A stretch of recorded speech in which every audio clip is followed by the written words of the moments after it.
হ্যাঁ দর্শক, এই যে আপনার বাবু যদি এরকম চুলার মধ্যে হাত দেয়, দেখি একটা হাত দাও তো আম্মু, হাত দাও। হ্যাঁ, যদি চুলার মধ্যে হাত দেয় তাহলে কিন্তু হাত পুড়ে যাবে।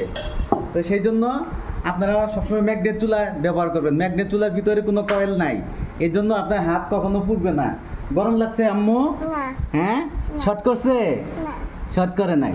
তো কাজেই নিরাপদ চুলা ম্যাগনেট চুলা ব্যবহার করুন। আমি একটু দেখাই আপনার কত দ্রুত এটা রান্না হয়। দেখেন আমি যে একটু অন করলাম, দেখেন এটা কত দ্রুত রান্না হয়। দেখেন আমি পাতিল দিয়েছি, দেখেন দেওয়ার সাথে সাথে ধোয়া উঠছে, দেওয়ার সাথে সাথে ধোয়া উঠছে। দেখেন দেখেন দেওয়ার সাথে সাথে ধোয়া উঠছে। দেখেন, হ্যাঁ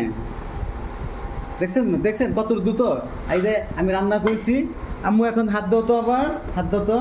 এই দেখেন হাত দিয়েছি, এইমাত্র রান্না করলাম, হাত দিলাম, কিন্তু কোনো শর্ট করলে না। আম্মু গরম লাগছে? না। গরম লাগে নাই। তো চুলা কিনলে ম্যাগনেট চুলা, উদ্ভাবক আনোয়ার শাহাদাতের ম্যাগনেট চুলা। ধন্যবাদ।